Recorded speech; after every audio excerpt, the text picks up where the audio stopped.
Just a little bit of information before I get started. I grew up in Portland, Oregon. You'll hear that and why. And after college, I moved to Seattle.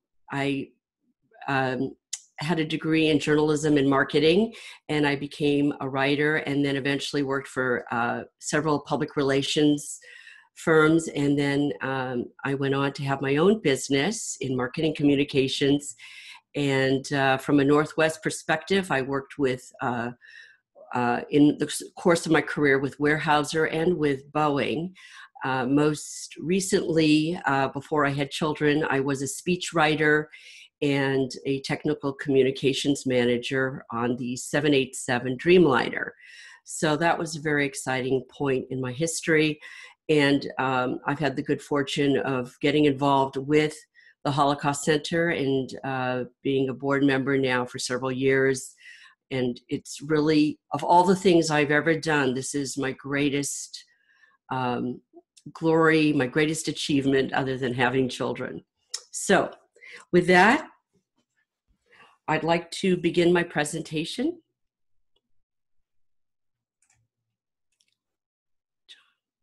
First slide. Sorry, we're at home with our technology here. I need the first slide. So I'd like to take you on a journey with me back in time to Europe of the 1930s. I know that many of us hear about World War II, we read stories about World War II, but it is on another level, it's another dimension to hear the personal side to World War II. And so I hope that my story will be a frame of reference for you to understand this period of history. This is the human side to World War II. And I'd like you to understand what it was like to be Jewish in the 1930s in Central Europe. These are my parents, and I will be covering both their stories. On the left, you see my mother. Many people say we bear a striking resemblance. This is my mother, or was my mother, Gerda Feldmann Weiss. And on the other side is my father, Erich Weiss. They each have a very remarkable and dramatic story. It is a story that I would say has greatly influenced my life. I always felt like I had a very happy upbringing, but it was a part of my psyche and it was a part of my life to know that my parents had endured a lot and were very fortunate, much more fortunate than others. I have friends whose parents had much more serious endings, and I feel that I do honor both of them and their memory every time I share their story. This is a photo of my parents on their wedding day in Portland. And this is another photo of them on the beach of Tel Aviv where they met. Now, my family is from Central Europe. Many are familiar with the Jews that came from Eastern Europe. We hear so much because demographically the numbers are stronger, that we have so many Jews that came from Russia and from Poland. And my family came on both sides and extended family from what we know now as Austria or the Austrian-Hungarian Empire and from the Czech Republic. Today we think of Prague. So that just gives you a geographic frame of reference. My father came from Vienna, the majestic capital of Vienna, of Austria. And my mother came from a smaller town, Nový, Bohumín, which is on the border of Poland and Czechoslovakia. And those landmarks of the geography changed. Sometimes it was German, sometimes it was Austro-Hungarian, sometimes Polish. So that's why sometimes you have to make the delineation. My family history will span both grandparents. My great-grandparents are pictured here, and my grandmother, you can see an arrow. Her name was Paulina. I don't know a lot about the family other than they were, I think, well-to-do. They were traditional Jews. And the man, interestingly, standing right next to my grandmother, who is seated, went on eventually to become the chief rabbi of Czechoslovakia. And he has another story that I will share at a different time, but he is known historically as a major figure in Czech Jewish history. Here you also see on the other side, my father's father, my grandfather, who I did know, Ferdinand, and right next to him in the cap is my father, and it's one of my favorite photos, really. This is my grandfather pictured with lumber because he was in the lumber business. He purchased timber and sold it to the sawmills. So this gives you just a little bit of family background. I'm going to begin with my father's story. Again, my father was Erich Weiss in America. And this is my grandfather, Ferdinand. He was born and raised in the area of Moravia, which is now the Czech Republic. Again, the lines changed. Sometimes it was considered part of Austria and sometimes part of Czechoslovakia, but we'll just call it the Czech Republic at this time. My grandmother, Paulina, came from Bohemia, which is also part of the Czech Republic. They eventually, I don't know the story how they met, but they did move to Vienna. And Vienna was a tremendous city in the history of the Jewish Europe picture. Vienna was, and it still is, known very much for its cafe society.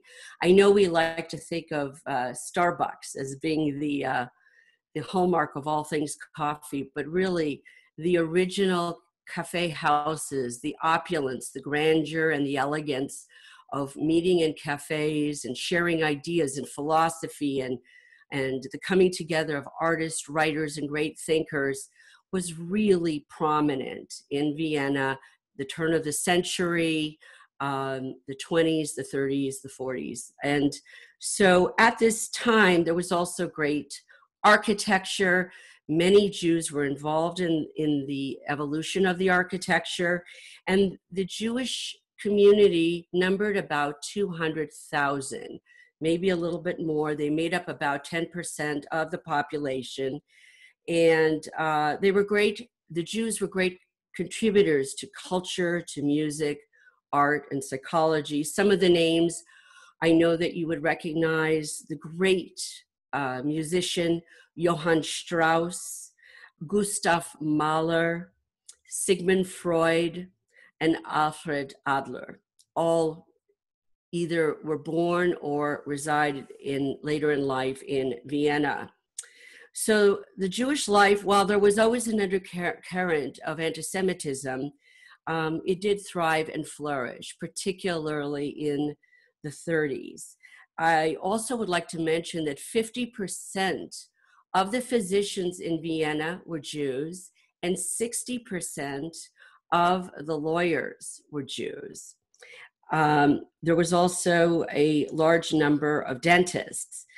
3 of the 4 Nobel Prizes in medicine were won by Jews. So you can see that Jews really represented a major part of the life, the community, and I think that they really enjoyed themselves at this point. They did have a certain degree of freedom and momentum at this time.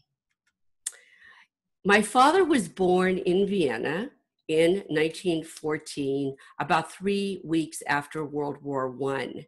And he liked to joke that it was his birth that was the catalyst for World War I, but we know that's not true. But it was always funny to hear him say that. This is, again, I'm showing you these pictures, not so much to take you down memory lane, but to show you what life was like and the normalcy of life, and to think of your own lives. So here is my father with my grandmother, Paulina, and with my great-grandmother. And here they are pictured, and that is my Aunt Frances or Francesca. And there's my father as a young man. Now, in Vienna, if you've ever been there, it is a city that is known for its grandeur and its architecture and its great thinkers. It also is known for its ice skating rinks. And my father loved to ice skate. He told me many stories of skating, of playing soccer, of being in a Jewish soccer club. The main park was and is called the Stadtpark, and there were great concerts there, and he would meet friends in the Stadtpark, and if he had a date or he had a prom, which I heard about, he took the girls to the Stadtpark where you would dance and hear music.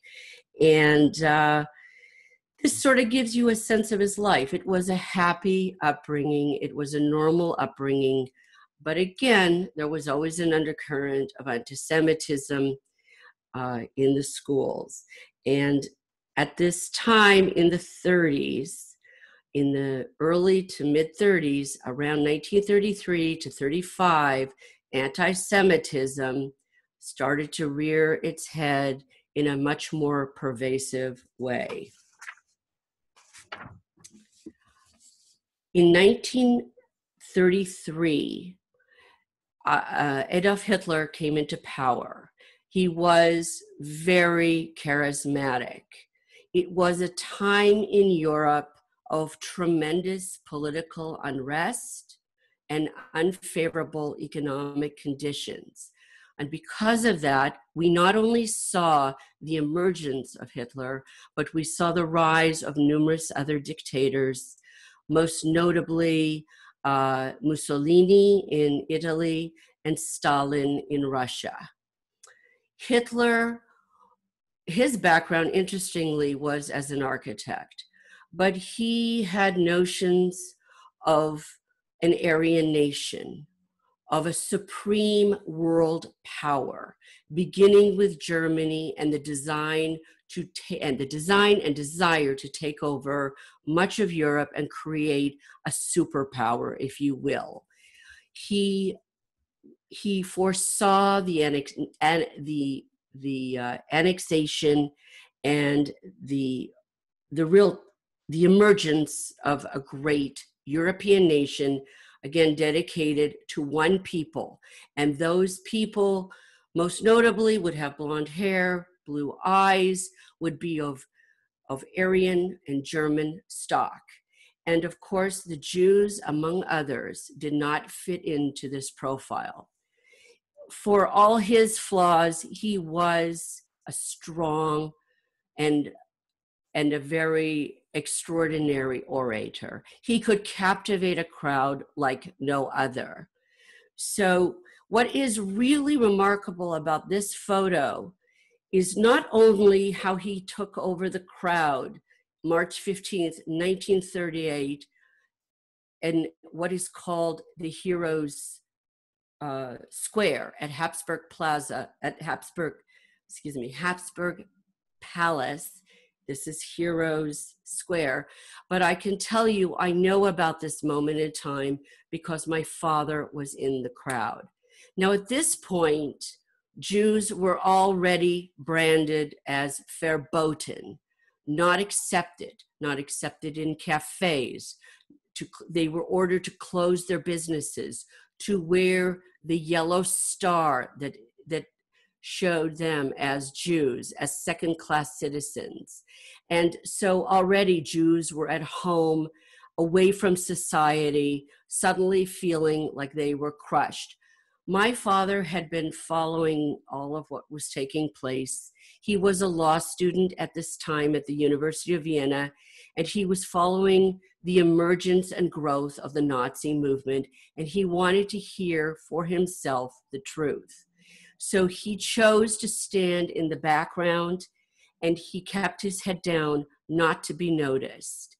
And he told me, for all those that have ever questioned the validity of the Nazis and the strength, he told me that what he heard that day shook him to the core of his being. And he thought, my God, I need to get myself out of here, and I need to get my parents out of here. And from this point on, he helped them to put paperwork, affidavits, documents in motion to help them to try to get out of what was about to transpire. So the the Nazis invaded and occupied Austria. And as I mentioned, my grandfather's whole life was turned upside down. The lumber business, which he had built, the success that he saw, suddenly was diminished. He had an office in the heart of Vienna. It was closed. And on one particular day, with no advanced warning, and our story is like so many others, Nazis arrived at the door of my grandparents, who were very comfortable, who did live a very nice life. Suddenly they appeared, and they had false charges, which was common, of how my grandfather had not paid taxes, how he had not paid certain workers what was coming to them. And they basically wanted bribe money to be left, to leave them alone for that moment in time. They confiscated all of my grandfather's files. They took the keys to his office. I don't know the amount of money, but I know that whatever it was my grandfather gave them, I'm sure it was several $1,000s. They took some rugs, some artwork, and a fur coat that belonged to my grandmother, and they left. And they were so shook up, and my grandmother cried, and this was the reality of the life that was before their eyes. Now, just a brief moment, I want to touch upon anti-Semitism, because this is something I cover in the schools to make it clear with students, but really for everyone to understand that anti-Semitism, or the prejudice and hatred of Jews, is something that has existed going back to ancient times. It's a longer story than we can go into today, but it was something very pervasive in Europe for hundreds of years. And that is how the original ghettos began. The name of the ghetto even has its origins in Europe. That was the cloistered area where Jews would live and together and were not permitted to leave or had to be there at night. And so that gives you a sense. And they were basically, at this time, considered a great threat to the racial purity in Germany and to all of the great superpower that was espoused by Hitler. So this gives you a picture of that. I also would be remiss if I did not go on and express to you, beyond the Jewish quotient, the seriousness of the Nazis against other groups of people, the radical behavior against the gays, the homosexuals, the physically and mentally disabled, the numbers roughly about 300,000 plus that were killed, an estimated 2 million Romas or Romani who were killed, who were really, really treated poorly also in the camps. The Romanis, we used to in American society call them gypsies. We don't use that term any longer. They have their own history, and they were rounded up. They originated from North India. So it is not just the Jews, and the figure really beyond the 6 million Jews that we often talk about is really we believe the historical scholars cite figures more in the neighborhood of 10 to 11 million. So going back to my grandparents' story at this moment in time, it was very dramatic. And I'd often heard about how dramatic it was, but it became more clear to me a couple of years ago because a cousin of mine had found a wonderful document that my grandfather Ferdinand kept. He maintained copious notes in the form of a journal, which really became a testament to their escape and to their emotional state. He kept such great notes. It really is a volume, a tome of about 100 pages. It could really become a book. And my cousin had it translated into English. And one beautiful spring day, not too dissimilar to today, actually, although it was sunny at that day, I read this journal that my grandfather kept, and it really brought me to tears. I saw the drama of the Nazi invasion and how they were desperate to leave and how many times my grandfather showed up in long lines to get signatures for documents, signatures that would allow them to escape. How many times they paid bribe fees that went nowhere. They even paid to go to Italy. I am assuming to go to Italy with the hope to go on to what was then called Palestine, and today we know as Israel. That trip they paid for in its entirety, and suddenly it disappeared. And of course, they lost their money. And the bribes were so numerous to get the proper signatures that these well-to-do people suddenly were very afraid that they were running out of money. Now, here you see my grandfather's ID card, his passport. And what is really important to note is the J. The J stands for Juden, meaning Jew. It showed up in everyone's passport that was Jewish, to be clear that you are an outsider. Also, if you can see closely, Ferdinand, it says Israel Weiss. All the Jews, the Jewish men, were shown to be Israel, clearly Jews. All the women were known as Sarah. So my grandmother would have been Paulina Sarah Weiss. Just addressing the Central European picture, about 350,000 Jews fled Germany and Austria between the period where Hitler rose to power in 1933 and 1939, which was the time of the complete annexation. Of those, 90,000 came to the United States. And my grandparents took a particular route, a Trans-Siberian route that I'm going to tell you about. But I will tell you that they got their papers just in the nick of time before the complete invasion of Austria took place. In fact, they were detained. My grandfather had pink eye, evidently, and they thought they were leaving, and suddenly they were detained 3 weeks. Another thing, and I don't know if you can see this, but I feel I must hold it up. If you can see this, these are the deportation papers that they received.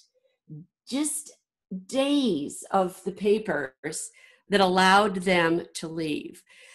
This deportation, this document, which would have meant the end of their lives, stated that they should come to Central Vienna with just the bare essentials, with a warm coat, with good walking shoes, that their possessions should suddenly be a very finite list of belongings, and that they would be, quote, relocated to Poland. Or relocating was really a glorified way of saying you will be sent, because of their age, to a concentration camp. The Nazis were looking for hardy young workers, and the chances were great, because my grandparents were in their late 50s, that, like I said, that their fate would be sealed. But by the grace of God, they left in the middle of the night with a group of people that they didn't know, who all had the tickets that would take them on a Trans-Siberian route. There you see the Juden, excuse me for not pressing that button, again, the J. They collectively got on a train which took them to Berlin, this group of people that all came together. And my grandfather, I read all about the details in my grandfather's journal, how they got to know each other, the tensions were running high, and my grandfather was sort of the appointed head of this group. They left in the middle of the night. They prayed to not be detained, but they did have the documents they needed for approval. It was like in a movie that we see where you're hoping you make it.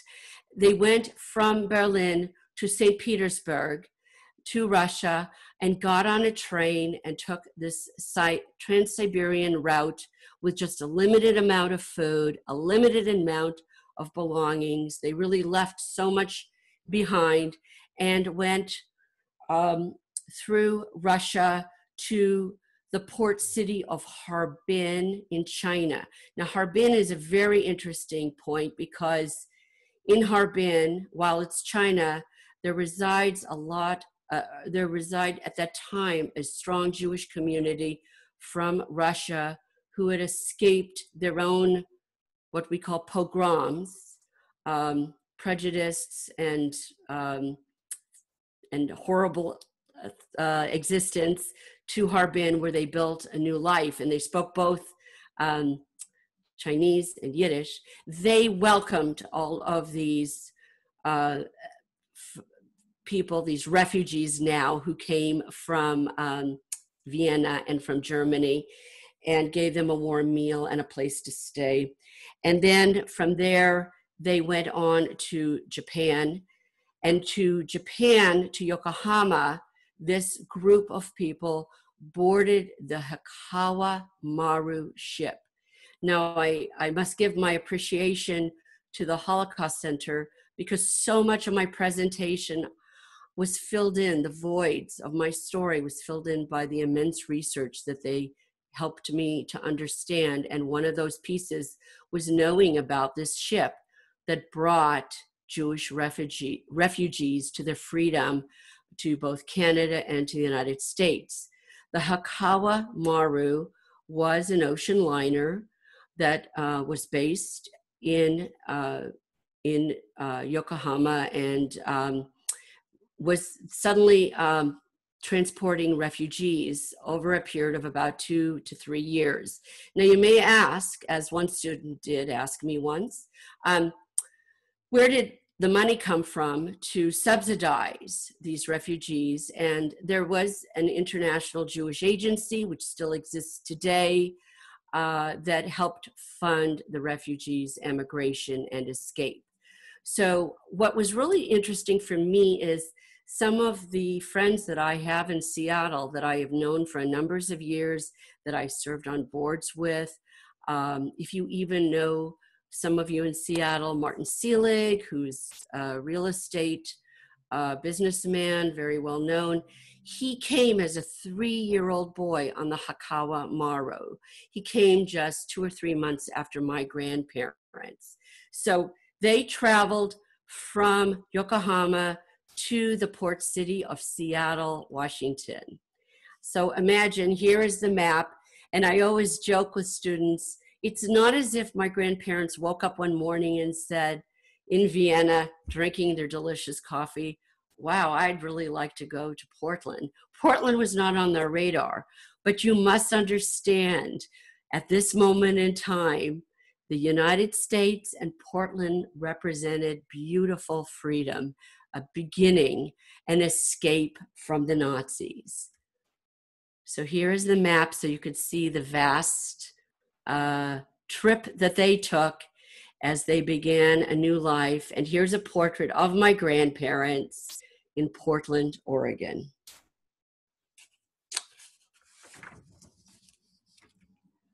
Now, I'd like to switch gears and tell you about my father, because his is a dramatic story also.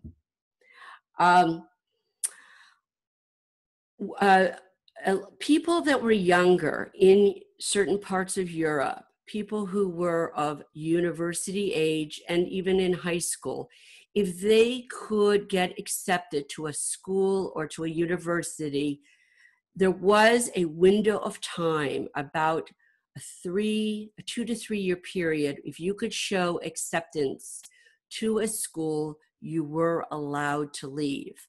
And my father, you can see in the middle here that my father was accepted to Hebrew University in Jerusalem. He studied at the University of Vienna, as I mentioned earlier. He was in the last group of students to take the bar, as we call it, the law exam to become a lawyer. But what is really interesting about this is that he was not permitted to graduate in a formal sense as other students. The Jews were not allowed to put on a cap and gown to receive their diploma in the grandeur that we are accustomed to seeing graduates walk a stage with that honor. The Jews in this particular group were told that they must come in plain clothes through the back door of a small room, that they must sign a document that says they will never practice law in the Austrian Republic, and then they will receive their diploma. In other words, it was a statement of gross humiliation. And my father had real doubts. Do I really want to do this? Do I want to subject myself to this humiliation? My grandfather said, do it. You don't know what the future will bring. The diploma will come in handy in your life. And my grandfather was right, because my father did this, and I have that diploma, and it did come in handy for him. And I just want to allude to the fact of this article that I found on the dark history of the University of Vienna that talks about the anti-Semitism, how students were held back, professors with their research were held back. There were so many professors who were not promoted, and students who were really alienated in school. There was a dark history associated with the University of Vienna. But in my father's case, he got a degree, a PhD in law, and he went to Israel, at that time, Palestine, which was a British mandate, British controlled. And he, because of his law degree, and because he spoke 7 languages fluently, a total of 9 languages, actually. So he spoke 9 languages, but 7 fluently. He was recruited by the British intelligence to go as part of a small group of Jewish intelligence officers to North Africa and to Italy to interrogate spies on behalf of the British and the Allies. So as I explain it to students, he ostensibly was like a spy to find out information that would help the Allies to gain strength against the Nazis. And he was based over a 6.5 year period throughout North Africa, everywhere but Morocco. And I have wonderful photos because my father was an amateur photographer. So I have tremendous photos from this period, but he was really there to gain information and gain insights and to spy, as I said. Now, one particular story that I want to share with you that is really dramatic that he shared with me. The Red Cross was able to find the soldiers and deliver mail during this time. And my father left about 10 months before my grandparents left Vienna. and he never knew what their fate was. He had no idea. One day, when I believe he was in Egypt, or it could have been Libya, but I think it was Egypt, he got a letter from the Red Cross. He walked away from his campsite. He walked into the desert, and he told me about how he looked up at the sky and he saw the stars, and he recited the Jewish prayer that we recite every day. He recited Shema Yisrael, the prayer that we pray to God to give us strength every single day. And he opened the letter and he saw the handwriting of both my grandparents.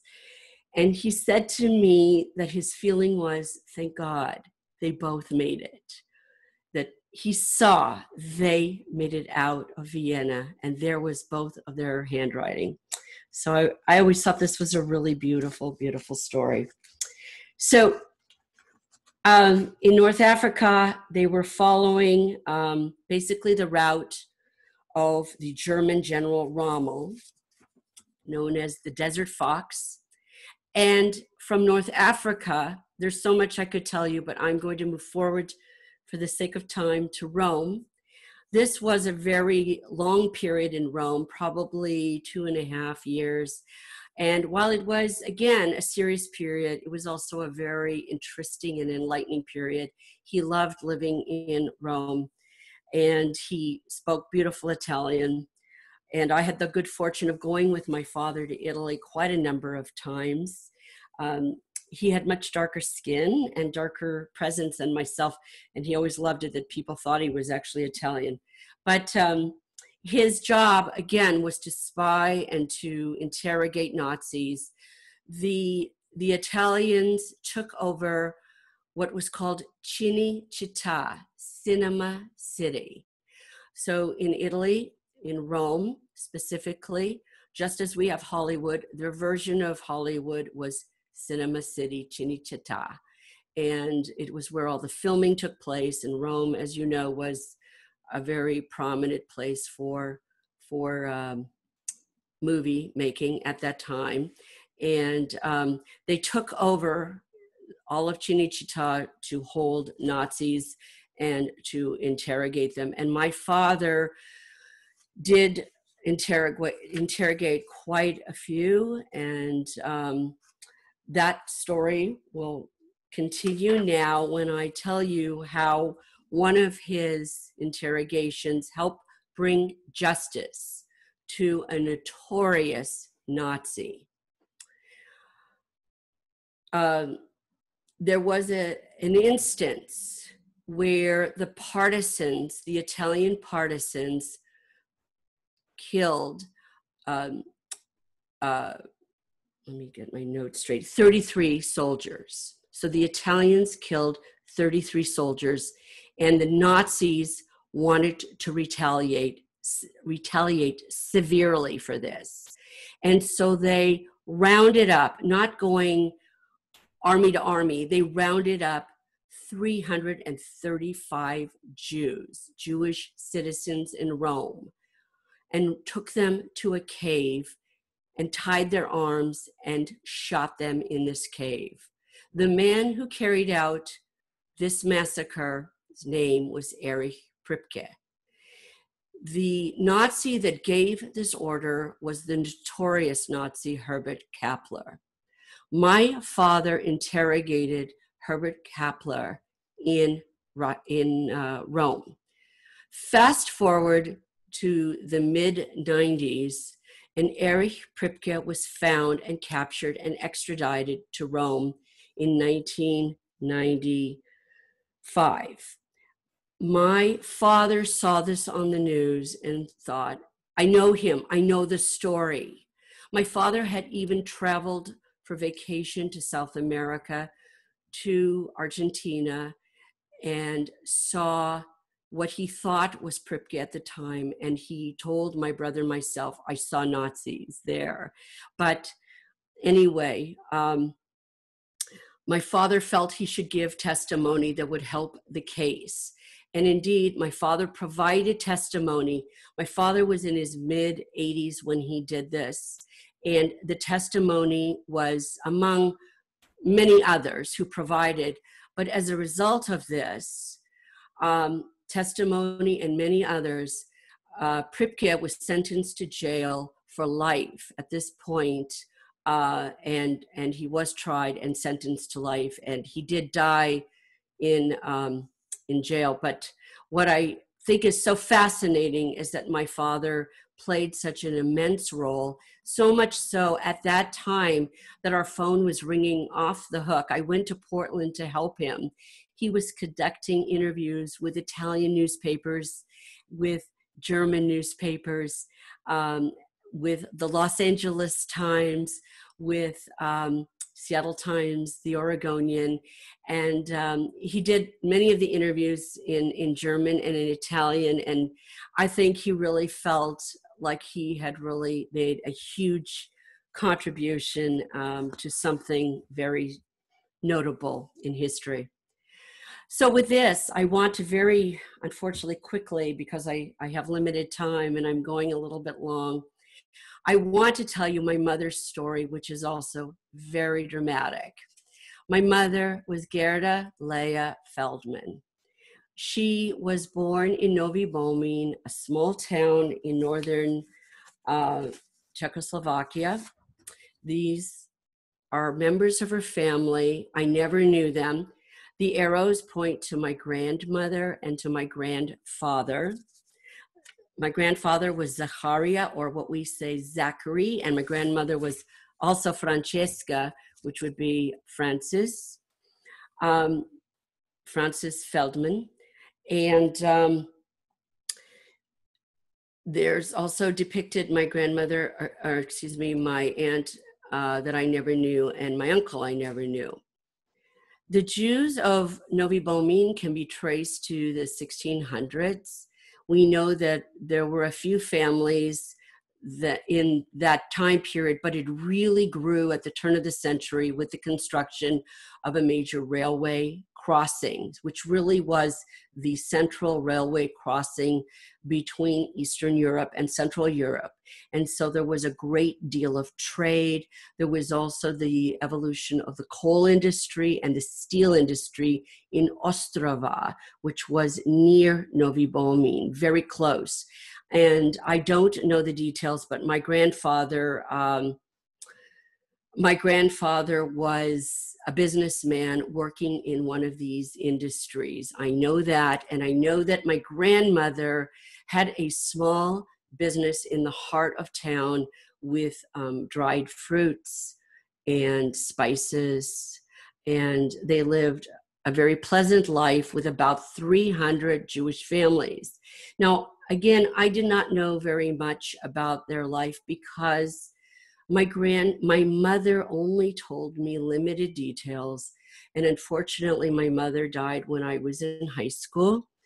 And what you will find with Jewish children, second generation as myself, in some cases, families spoke of these details of their histories, but in many cases, the families did not.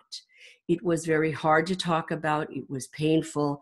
And many families like mine were really dedicated to giving us upbringings that were happy and optimistic.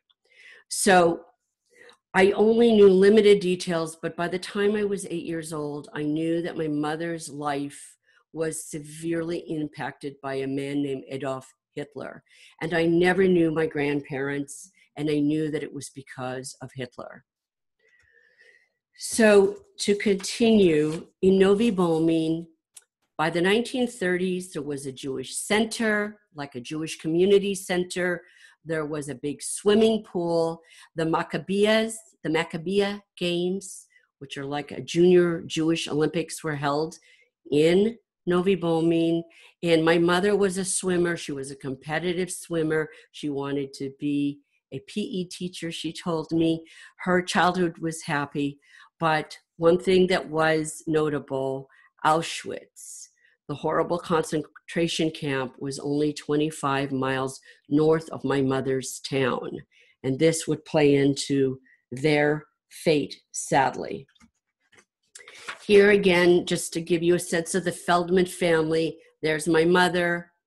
My Aunt Pauli, or Paulina, she was able to leave for Israel when the threat of the Nazis was evident. She too was a law student. My uncle Hugo, I never knew him. He was just about 20 years old and had planned to go into into medical school. He escaped what they knew for Russia. He was never heard from again. March 15th, 1939, the Germans took over Czechoslovakia.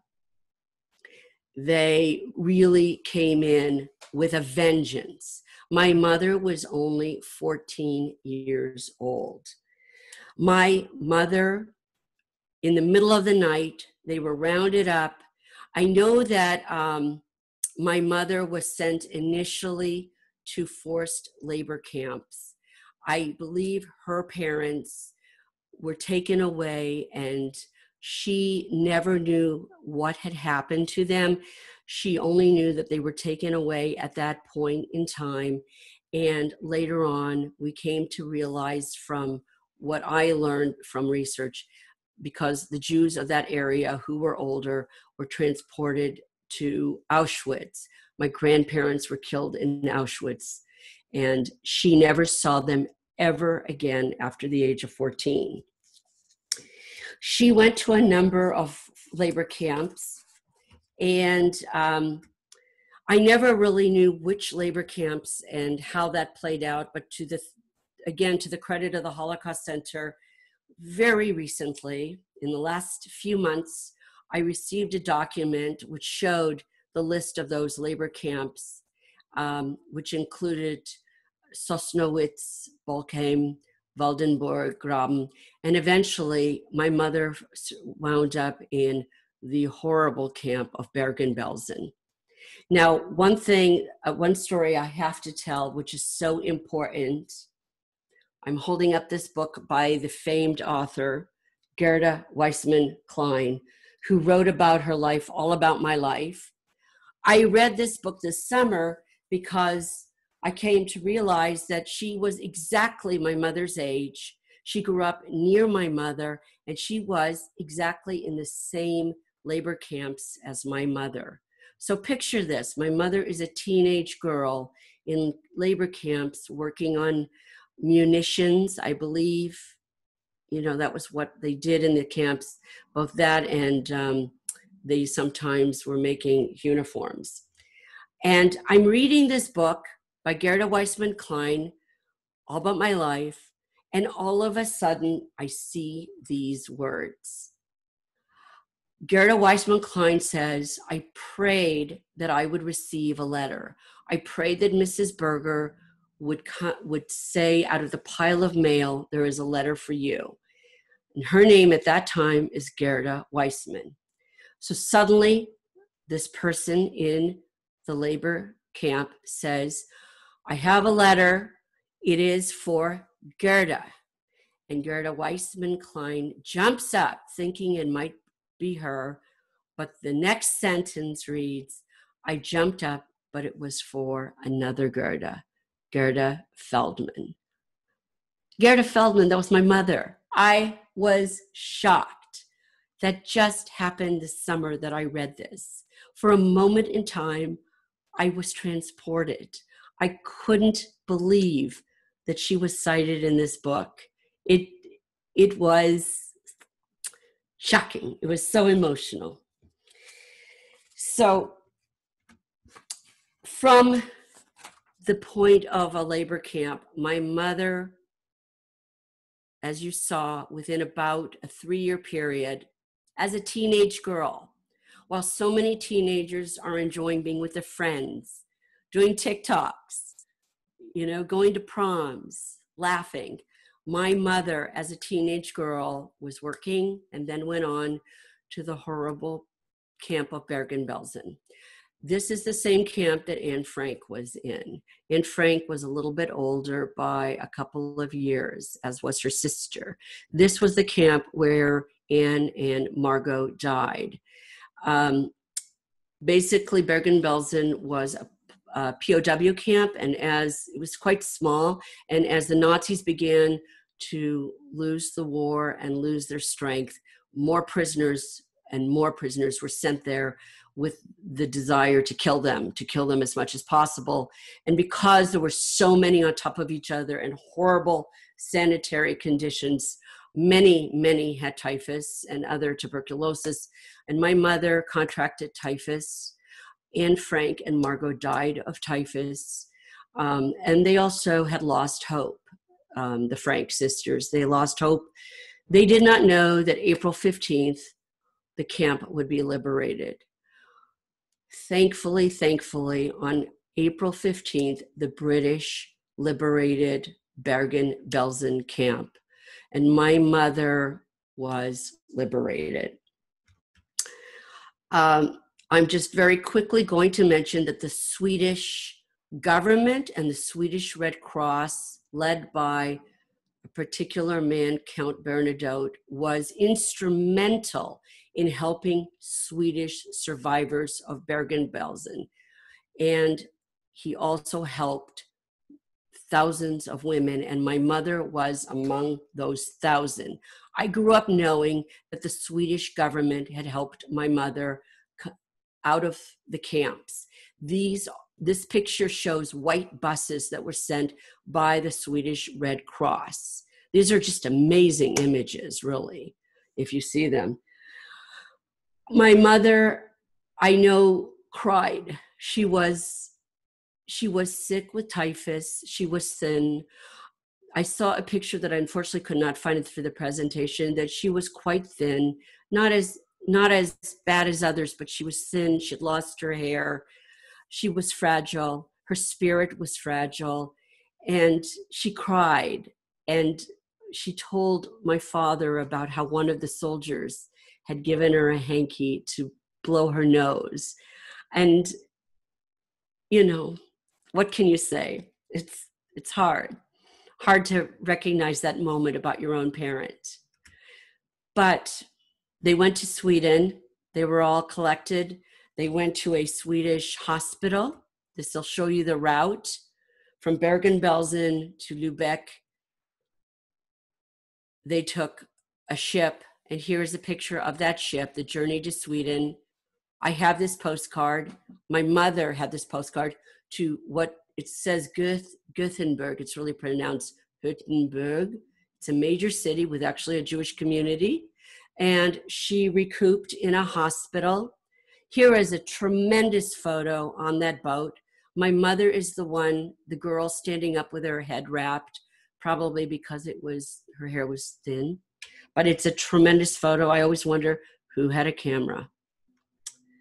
Here she is, already recouped with other survivors, these other Jewish women, smiling, looking much healthier, much healthier. I believe my mother told me that she even worked in a Swedish immigration office for a period of time. So she spent about a year in Sweden. From Sweden, she traveled with a group of women. This is, again, a wonderful photo that I am so lucky to have. There's an arrow pointing to my mother's smiling face with all these beautiful, smiling, young faces, en route to the beauty of a new beginning, a new chapter. From Sweden to what was then Palestine, that we now know as Israel. Here are pictures of my mother in Israel. She was in the Israeli army for a period of time, because that's another story of Jewish statehood in Israel. She served, and there's a picture in the upper left where she wears a nurse's outfit. She actually studied through some courses at Hadassah Hospital to become a baby nurse. And that gave her a new lease on life, because she never got to finish her proper education. On one fateful day, on the beaches of Tel Aviv. My father was with some friends and my mother was with some friends, and one friend knew another, and they said to my father, there's this very pretty girl who is from Czechoslovakia, and my father's mother had come from Czechoslovakia and he knew Czech, and he said, I think your backgrounds are sort of similar in terms of the Czech connection. And so they met, and fast forward, they did get married eventually in Portland, but this is one of my favorite photos of them. Now, my father, it was very hard for him to leave Israel, Palestine, and then he saw Israel become a state, and he was overjoyed, but he had not seen his parents in 12 years, and they were getting older. And so while it was so difficult for him to leave Israel, he made the decision to go to Portland to be reunited with his parents. Long journey. He arrived in New York and then on to Portland. And then my mother followed after him. They were married in Portland, and my brother was born, and after that, I was born, and there's my parents' picture that you saw at the beginning, I believe, or another picture like it. And they began a new life in Portland, Oregon.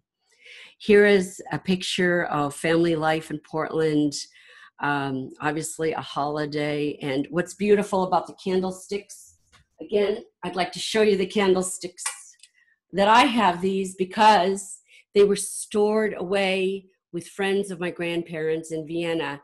And while my grandparents lost everything, among their treasures that they had stored that were shipped to them much later on were these beautiful candlesticks that I light every Shabbat, every Sabbath with my girls. I'm so thrilled to have them. They mean the world to me. And there I am with my grandmother and my other family members, my cousins, my aunt, my uncle. I was lucky to know these grandparents. And there I am at the bottom with my dad in Venice. We went to Italy many times. That was actually, I believe, his 89th birthday. And to show that life can go on, and that out of darkness, light comes, and that the spirit, while it may be fragile, we can overcome such adversity, and we can be resilient. My parents were resilient. They were very happy people. And my grandparents went on to live the end of their days in Portland. And I had the good fortune to marry my beloved husband and have two beautiful twin girls. My life went on, and had their fate been different, I wouldn't be here today telling this story. So I hope, if for no other reason, I hope this story not only translates history, but shows you the optimism and the hope that can prevail, and that we should think about how we treat people in society and use these lessons of the Holocaust to give us strength to move forward, to be good citizens in the world, and to teach our children to be strong, positive children who embrace the world with open arms. Thank you very much for helping me, or for allowing me to share my story today. And with this, I would like to conclude, and I'd like to answer your questions. If you have questions, there is a Q&A at the bottom of the page, and I can see your questions. So my first question, and I've been asked this before, how were your parents not detained in Japan, since they were some of the German, at that point, the Germans' allies? Well, there was a period of time that this ship was allowed out. I know that things were tense with the Japanese who worked in the train, because my grandfather actually mentioned in his journal that he was hit in the face by someone who was Japanese in the train, who had a lot of hatred or animosity toward Jews. But there was this window of time that they were basically allowed to go through, fortunately. Are there copies of the journal? Max, and the Student Leadership Board of the Holocaust Center. I love that we have a Student Leadership Board. It's beautiful. We have high school students that are really passionate about the lessons, and they bring it forward to their fellow students, to their peers. There is a copy of the journal, and I should probably have copies made of it. It is really very meaningful. Did your parents turn to religion after the war, or did they lose faith? I love that question. Did my parents turn to religion after war, or did they lose faith? That is interesting, because there were Jews, many Jews, who felt like, if there was a God, how could God have let this happen? And they really wrestled to the end of their days about that question. There were Jews who said, I was lucky to survive, but I don't believe in God anymore, and I am now an atheist. But there were also many, many, many Jews that felt God helped them. God helped them to survive. God was with them. My parents, I feel, were those that felt God helped them. I would say, particularly in my father's case, he came from a traditional background, and he became even more impassioned Jewishly because of this. I would say that it has affected my belief in Judaism and my adherence to traditional values.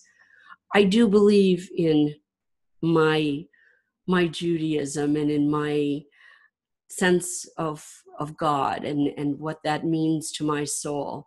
And I believe that God was with my parents and my grandparents. I would say, honestly, though, that my mother sometimes would say, as happy as she was, she would ask, I wonder what I did to be punished, because she not only endured what she endured and lost her parents and her brother, but she became sick with a neurological problem with multiple sclerosis. And I think that was linked. And I think there was a part of her that thought that maybe she had done something wrong. But, you know, we have to gain strength and know that human beings make choices, and we have a choice to persevere. And so I think that is a very profound question, really. My parents are not alive. As I said, my mother passed away when I was a teenager too. So that's kind of an interesting parallel. I think you've spoken about her illness. Because of her illness, she passed away. But I want to say, my father lived to be over 100 years old. He only died 5 years ago, and I felt it was the greatest blessing. He gave me so many lessons about history, about the war, about resilience. And I went with him twice to Vienna, and I went with him to Prague after the Velvet Revolution in 1989. I took notes. I went with him to Italy so many times, and I went with him to Israel. I was so lucky. He was an encyclopedia of history, and he really was a testimony to so much. And I am proudly a second generation student survivor that can speak to the history, and it is in my soul, and it is why I honor the memory of all of those, as well as those that survived. It is obligation to tell this story. I really feel that if I was so fortunate, it is my duty. Do I have the same struggles as my parents with talking about the past? It was very hard for me to put this presentation together. I won't dismiss that. I was asked for several years to do this. First, I was way too consumed with my professional career. Then I was too consumed with having 2 babies at once. And I just didn't have it in me because it was a very emotional adventure, shall we say, to find the documents, to find the pictures, and to come to reality, to embrace the reality of it all. It was very hard. The first few times I spoke, I was kind of anxious and emotional, and I felt choked up. And then I gained strength. And the more that I've spoken, the more strength I've gained. And now I'm able to really be a little bit more circumspect. And I have to say, I have been treated so beautifully by the students I've met. They've made me feel that they're touching history, and they always want to talk afterwards and take photos. And so I've gained so much strength from this experience. And it's still a very emotional topic. I still have to get in the frame of mind to convey the story, but I feel fortunate to have this opportunity. So with that, I want to thank you very much. I know I ran a little bit over time, but history that's real takes time. I wish you all the very, very best. And I wish you a tremendously beautiful Passover with your families or with your family members. I know that it's going to be different this year, but many of us will be using Zoom to make that happen. Think of this story and think of all the stories when you are reliving the story of the Exodus. There's no better time to think of history and what we're going through even today. What we are going through today should help us tomorrow to understand what it is like for the human spirit to be questioned and altered, and then to gain strength and to move forward with optimism. So Hag Sameach, and also please tune in next week when we have another wonderful speaker who will tell the story of Eve Stern, I believe, who is just it's also a really dramatic story. Thank you very much, and all the best.